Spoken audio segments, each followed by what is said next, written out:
Kericuan mewarnai pengukuran tanah sengketa seluas 1,8 hektar di Kecamatan Somba Opu, Goa, Sulawesi Selatan.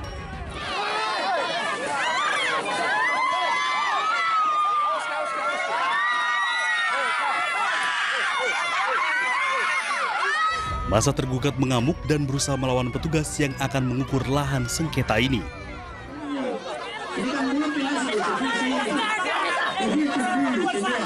19 ahli waris yang menjadi tergugat menolak pengukuran ini. Yang melakukan tindak pidana yang di bawah unsur, apalagi nanti lagi reserse, kasus sengketa lahan terjadi sejak tahun 2001 dan kini telah berkekuatan hukum tetap.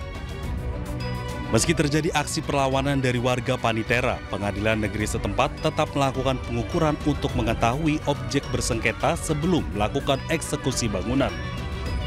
Dari Kabupaten Goa, Sulawesi Selatan, Bukma iNews melaporkan. Kericuan terjadi saat eksekusi bangunan terlantar peninggalan Belanda di Surabaya, Jawa Timur. Massa saling dorong dengan aparat kepolisian dan menolak tinggalkan bangunan yang ditempati puluhan tahun. Mundur! Mundur! Hei, awas! Usahakan dong! Usahakan! Pasukan merah persiapan. Pasukan merah persiapan. Kericuan terjadi di tengah proses eksekusi bangunan cagar budaya di kawasan Jalan Kombes Pol Duriat, Surabaya, Jawa Timur. Massa merobohkan pagar dan merangsek masuk ke dalam bangunan yang telah disegel petugas.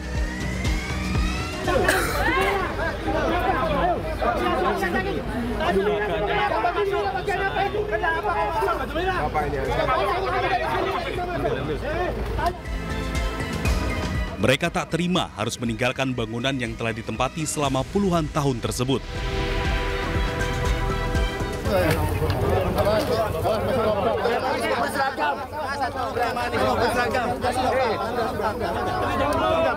Komisi 3.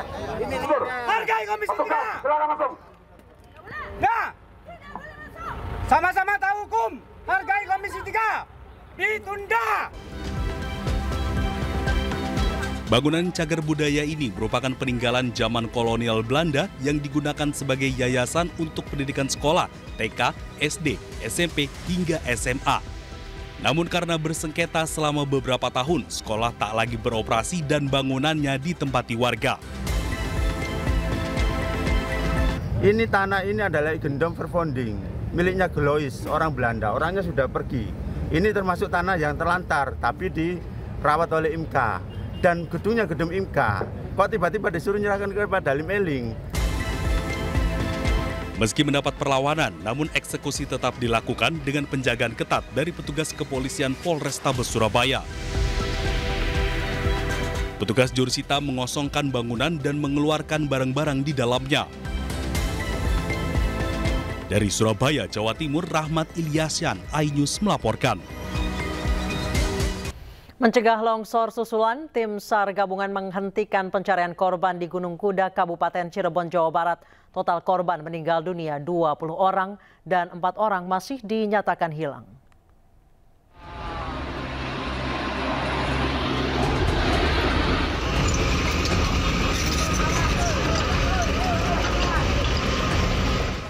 Seperti inilah penampakan patahan tebing di area tambang Gunung Kuda, Kabupaten Cirebon, Jawa Barat. Terlihat tebing batu yang berada tepat di zona pencarian korban longsor terdapat patahan. Patahan yang terjadi sejak hari pertama longsor ini memanjang hingga 9 meter. Kondisi ini memaksa petugas SAR gabungan menarik diri dari area pencarian lantaran beresiko tinggi longsor susulan dan menghentikan lebih awal pencarian 4 korban lain. Sebagai pemicu adanya longsoran, tadi dari Inspektur Pertambangan telah menyampaikan bahwa kita tidak tahu kapan longsoran itu terjadi. Bisa 1 menit, 5 menit, 10 menit, 1 jam, 1 hari, 2 hari, dan sebagainya. Nah, tentunya Mas, kita bekerja di sini berdasarkan standar operasional prosedur SOP yang ada. Kita lebih mengedepankan faktor keamanan. Hingga kini terdapat 4 korban yang belum ditemukan atas nama Munia, Tono, Nur Rahman, dan Dedi Setiadi. Keempatnya merupakan penambang dan penjual es yang saat kejadian berada di lokasi. Dari Cirebon, Jawa Barat, To Iskandar, iNews melaporkan. Pemirsa, Forum Purnawirawan Prajurit TNI mengirim surat ke DPR terkait pemakzulan Gibran Rakabuming Raka. Surat itu dikirimkan oleh Forum Purnawirawan Prajurit TNI tanggal 26 Mei 2025 yang lalu. Surat tersebut ditujukan kepada Ketua MPR dan Ketua DPR. Permohonan dalam surat itu adalah meminta kepada DPR dan MPR segera menindaklanjuti usulan pemakzulan Gibran. Namun pimpinan DPR mengaku belum menerima surat tersebut. Kebetulan reses, saya kan datang, Pak Sekjennya juga nggak ada. Saya pengen lihat suratnya masih di Sekjen, jadi belum sempat baca. Jadi buat lihat surat itu? Enggak, saya kan tanda tangan surat-surat, terus saya bilang, itu katanya ada surat dari forum gitu. Oh, masih di Sekjen, Pak, Sekjennya lagi keluar. Tapi kalau tanggapannya gimana, Bang, dari Abang sebagai pimpinan? Belum baca, gimana nanggapin itu. Terdapat 8 poin sikap surat tersebut. Salah satu yang didorong adalah pemakzulan Gibran. Forum Purnawirawan Prajurit TNI siap dipanggil oleh ketiga lembaga ini untuk menjelaskan surat tersebut. Sebelumnya, Presiden RI ke-7 Joko Widodo sempat menanggapi terkait pemakzulan Wakil Presiden Gibran Rakabuming Raka pada bulan Mei lalu. Wah, usulan ya boleh-boleh saja dalam negara demokrasi seperti kita. Pak, ini kan diusulkan dari Purnawirawan TNI itu, tanggapannya gimana? Nah ya, boleh-boleh saja, itu kan aspirasi. Dalam negara demokrasi ya biasa saja. Tapi Mas Gibran sendiri kan dipilih oleh rakyat, Pak, dengan adanya usul pemanggilan sudah. Ya, itu semua orang sudah tahu bahwa Pak Presiden Prabowo Subianto dan Pak Wapres Gibran Rakabuming Raka sudah mendapatkan mandat dari rakyat lewat pemilihan umum. Usulan pemakzulan Wakil Presiden RI Gibran Rakabuming Raka ini terbuka untuk siapa saja karena Indonesia adalah negara demokrasi. Tim Liputan iNews melaporkan. Pemerintah Provinsi Jawa Barat sudah menerapkan aturan jam malam bagi anak berstatus pelajar. Pelajar yang melanggar akan masuk barak militer. Anak remaja ya SMP SMA agar segera pulang sebelum jam 21 malam atau jam 9 malam. Ya, dengan punya pun sama, silakan. Aturan ini sudah diterapkan di 27 kota dan kabupaten di Jawa Barat pada Senin lalu. Jika ada anak yang melanggar, pihak sekolah akan melayangkan surat peringatan kepada siswa. Di samping itu, jika terus membandel, Deddy Mulyadi tidak segan untuk mengirim para pelajar yang melanggar ke barak militer. Dalam surat edaran, siswa dilarang keluar rumah dari jam 9 malam hingga jam 4 pagi tanpa seizin orang tua. Gini, karena mereka kan sudah tidur jam 9 nih. Karena sudah tidur jam 9, maka pekerjaan di sekolah diselesaikan di sekolah. Karena selama ini kan ada sesuatu yang ironi. Ironinya bagaimana? Gurunya ngasih PR pada muridnya, yang ngerjainnya orang tuanya. Pas soal jam malam itu kan mudah mulai sosialisasi kan setiap malam. Nah, kalau ada siswa yang kedapatan di luar ada itu... SP1 nanti dari kepala sekolahnya. Oh, dari sekolah berarti ya? Ya sekolah, nanti dia kan melaporkan ke sekolah tuh, nanti terintegrasi, tersistem.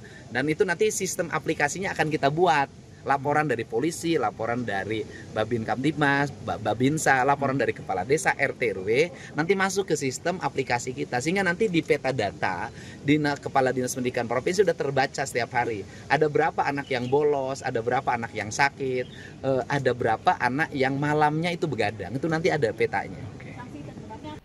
Selain aturan jam malam, Gubernur Jawa Barat Deddy Mulyadi mengeluarkan surat edaran jam efektif sekolah di Jawa Barat dimulai 6.30 pagi. KDM juga akan menghapus pekerjaan rumah bagi pelajar.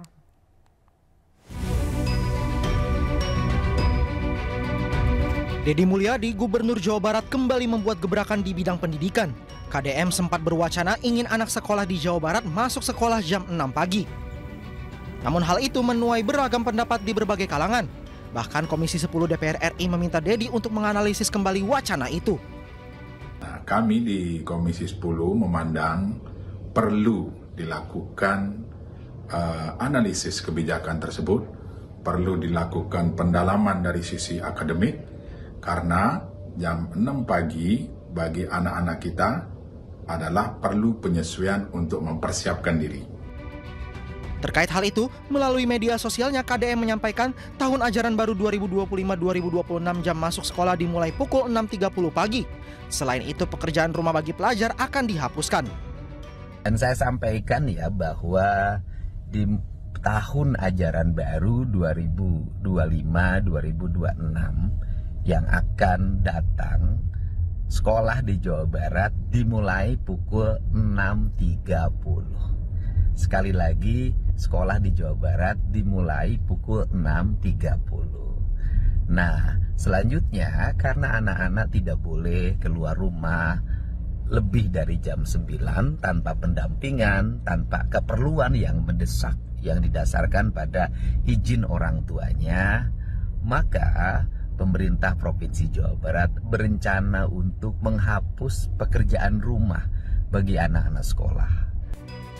Sebelumnya, setelah heboh dengan kebijakan pembinaan di barak militer, Gubernur Jawa Barat Deddy Mulyadi ramai mewacanakan siswa masuk sekolah jam 6 pagi. Hal ini guna menciptakan budaya disiplin di kalangan pelajar sekaligus menekan angka kenakalan remaja. Tim Liputan iNews melaporkan.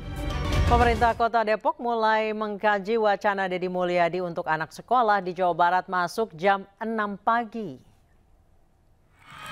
Wali Kota Depok Supian Suri menyebut kebijakan masuk sekolah jam 6 akan dilihat secara bertahap dan disesuaikan dengan kondisi infrastruktur pendidikan yang ada. Karena menerapkannya belum bisa dilakukan secara serentak di seluruh sekolah Kota Depok. Hal ini disebabkan keterbatasan jumlah dan kapasitas ruang belajar. Selain itu, dalam waktu dekat, pemerintah Kota Depok akan menyusun strategi bertahap supaya kebijakan ini tetap bisa dijalankan tanpa mengganggu kenyamanan dan kualitas proses belajar mengajar. Jadi karena beliau kan sampaikan anak-anak kita tidak ada lagi yang bersekolah di hari Sabtu. Artinya sekolah itu dari hari Senin sampai ke Jumat. Sabtu itu menjadi waktu mereka istirahat, mereka bersama keluarga, dan Sabtu Minggu ya artinya. Tapi kan memang nanti kita akan lihat mana sekolah-sekolah yang udah bisa diterapkan, yang artinya yang ruang belajarnya cukup. Tapi buat ruang belajarnya yang harus menyesuaikan kita belum bisa benar lengkapi. Nanti. Sementara itu di media sosial ramai emak-emak mencurahkan keresahannya dengan gebrakan baru yang dicetuskan oleh KDM. Salah satunya emak-emak di akun Instagram Cerita Ibun. Pak, masuk jam 6 biar anak disiplin dan tidak nakal. Pak, kalau anak-anak masuk jam 6 nanti saya yang jadi nakal, Pak. Saya yang jadi pemberontak, Pak. Aduh, Pak, jangan, Pak. Saya nih kasihan, Pak. Pak, kasihan, Pak. Bukan masalah bangun paginya, Pak. Kita setiap hari juga bangun pagi. Beres-beres, siap-siap. Takut dia begal, Pak. Mending kalau udah ada transportasi umum kita bisa naik gitu ya, aman, merata bareng sama yang lain. Kan ini pasti naik motor. Sin, atuh Pak. Pemirsa, perubahan jam masuk sekolah membuat Koordinator Nasional Jaringan Pemantau Pendidikan Indonesia Ubaid Matraji angkat bicara. Menurutnya membuat kebijakan itu harus melibatkan berbagai stakeholder terkait dan penting mendengarkan pendapat anak. Saya melihat kebijakan Pemprov Jawa Barat ini itu sangat banyak sekali dan sifatnya dadakan. Sebagai pejabat publik tentu cara membuat kebijakan itu mestinya dilakukan secara inklusif dan juga partisipatif ya. Jadi tidak bisa kita membuat kebijakan itu berdasarkan bisikan atau wangsit dari langit, nggak tahu asal usulnya bagaimana, tetapi harus melibatkan semua stakeholder untuk membicarakan secara cermat dan mendalam gitu ya, sehingga perspektif yang digunakan itu tidak berangkat dari perspektif satu pihak saja, dari pihak pemerintah. Karena itu pentingnya di sini gerakan masyarakat sipil di situ. Dalam konteks pendidikan ada komite sekolah, ada orang tua, ada guru, ada masyarakat. Ini adalah satu kesatuan ya. Suara dari anak itu juga penting untuk didengarkan gitu. Ketika kebijakan jam pagi ini terlalu dipaksakan, tentu anak bisa berangkat sekolah dalam situasi yang berbahaya ya. Pagi-pagi buta, tidak ada transportasi, masih gelap, itu membahayakan bagi keselamatan anak gitu. Kemudian daerah di Jawa Barat ini sangat luas, tentu ini nggak bisa dipraktekkan di semua daerah, itu masalahnya ya, karena ada yang keterbatasan daya tampung, sehingga ada yang berangkat siang, ada yang berangkat pagi gitu. Jadi kita ke informasi lain pemirsa, Dinas Pengendalian Penduduk Keluarga Berencana Kabupaten Purwakarta dan Dinas DP3AKB Provinsi Jawa Barat menggelar program vasektomi di Klinik Wijaya Kusuma. Program ini merupakan bagian dari pelayanan publik Nganjang Kawarga yang digagas Gubernur Jawa Barat Deddy Mulyadi.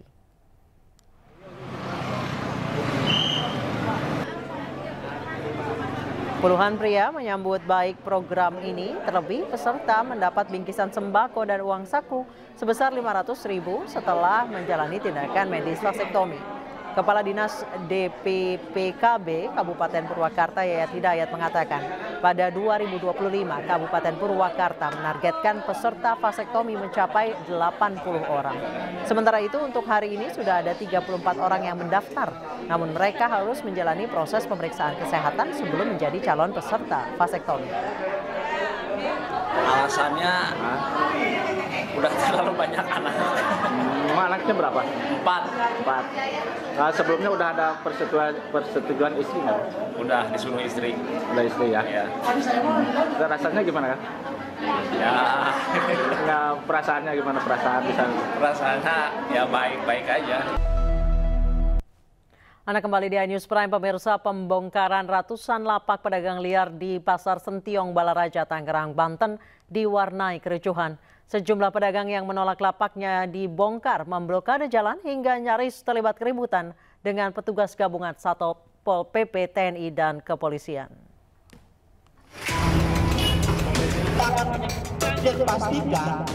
Para pedagang ini kecewa dengan melempar sejumlah peti buah di tengah jalan yang merupakan akses menuju Pasar Sentiong Balaraja, Tangerang, Banten.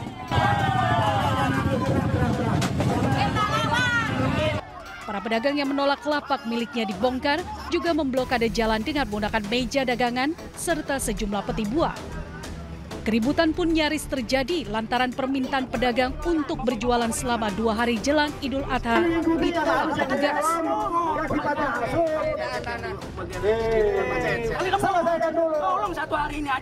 Keributan dapat diredam setelah petugas kepolisian Polresta Tangerang datang ke lokasi.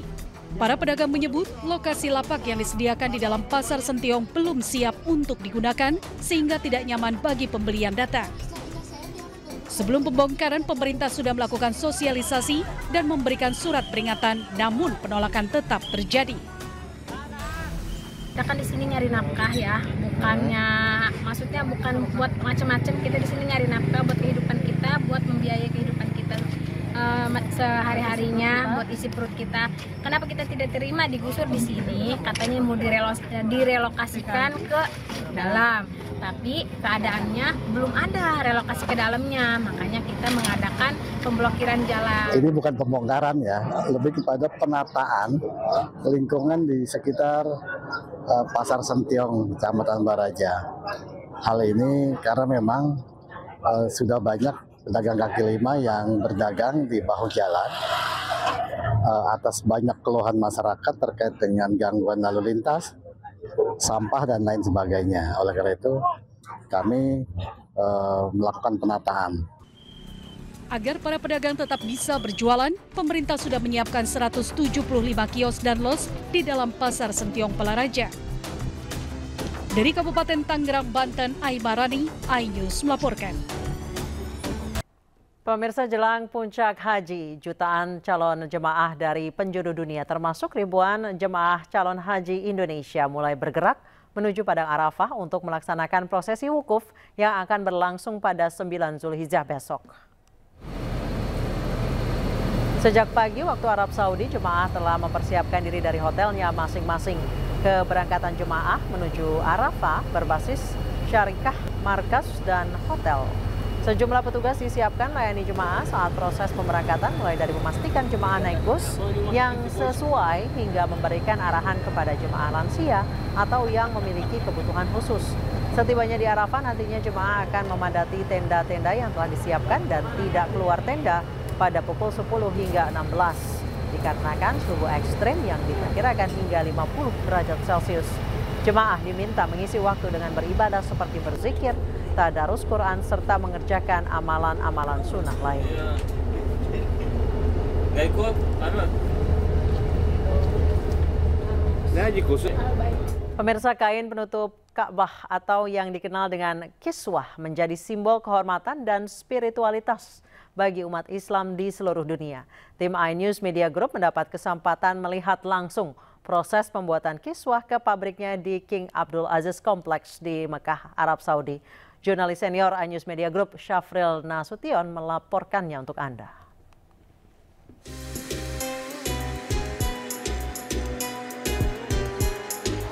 Saat ini iNews punya kesempatan untuk melihat pabrik pembuatan kain Ka'bah. Bisa dilihat di sini. Ini kita akan memasuki pabrik pembuatan Ka'bah. Kompleks seluas 100.000 meter persegi ini merupakan satu-satunya tempat resmi yang produksi kiswah. Pembuatan kiswah memakan waktu sekitar 10 bulan, melibatkan lebih dari 240 pengrajin terampil. Biaya produksi kain suci ini mencapai 25 juta rial Saudi atau setara dengan 108 miliar rupiah. Dan ini diganti setiap tahun, setiap tanggal 1 Muharram. Kiswah terbuat dari 670 kg kain sutra hitam yang diimpor dari Jerman. Setiap bagiannya disulam dengan benang emas dan perak murni. Berat kiswah mencapai 1.300 kg dengan tinggi 14 meter dan panjang yang mengelilingi keempat sisi Ka'bah. الحرير الخالص وهو أنقى أنواع الحرير في العالم ويستورد من إيطاليا. Sabuk kiswah terdiri atas 16 potong kain kaligrafi di bagian atas dan 7 potongan lain di bawahnya termasuk penutup pintu Ka'bah yang disebut burku. Dari Mekah, Arab Saudi, Syafril Nasution, Armidian Kurniawan, Masirom, iNews melaporkan. Pemirsa, perjuangan Indonesia menuju pesta sepak bola dunia akan berlanjut dengan laga melawan Cina pada laga grup C putaran ketiga kualifikasi Piala Dunia 2026 zona Asia. Menjelang laga ini, pelatih timnas Indonesia Patrick Kluivert optimis bisa menaklukkan Cina dalam laga yang digelar besok malam di Stadion Utama Gelora Bung Karno, Jakarta. Rasa optimis digaungkan Kluivert karena ia melihat adanya perkembangan yang baik dari permainan skuadnya. Waktu pemusatan latihan yang cukup juga membuatnya yakin bisa meraih poin penuh melawan skuad The Dragons. It's very important that the team could have trained good in Bali. Finally, in the previous campaign, we didn't have any time, and luckily I could have seen the progress that we made, the things that we want to see tomorrow. I see it very clearly. We know the importance of the game tomorrow, so yeah, all the things that we trained, it comes back on the game for tomorrow. Pelatih timnas Cina Branko Ivankovic menyatakan tidak ada formula rahasia yang disembunyikan timnya. Ivankovic tidak menjawab dengan lugas pertanyaan soal metode permainan yang disiapkan oleh timnya menghadapi Indonesia, termasuk soal peluang untuk bermain menyerang total. Pelatih berkebangsaan Kroasia itu hanya menyatakan bahwa segala macam persiapan dan formula yang disusun tidak lagi menjadi rahasia. Ja u svom uvodnom izlaganju nisam posebno apostrofirao i napomenuo da je naš cilj naravno pobjeda i kao u svakoj utakmici tražimo pobjedu i kao u svakoj utakmici se pripremamo da pobjedimo. Jasno da neće biti lako ni jednostavno jer naravno Indonezija ima iste ambicije, istu želju, isto htjenje i vidjet ćemo sutra ko će se bolje snaći u svemu tome. Što se tiče naše igre u napadu, naravno da će doći do nekih malih promjena, ali mislim da današnjem svijetu praktički nema nepoznanica, jer toliko su već prisutne informacije svih medija da gotovo da nekih nepoznanica ni nas ni Indonezije nema.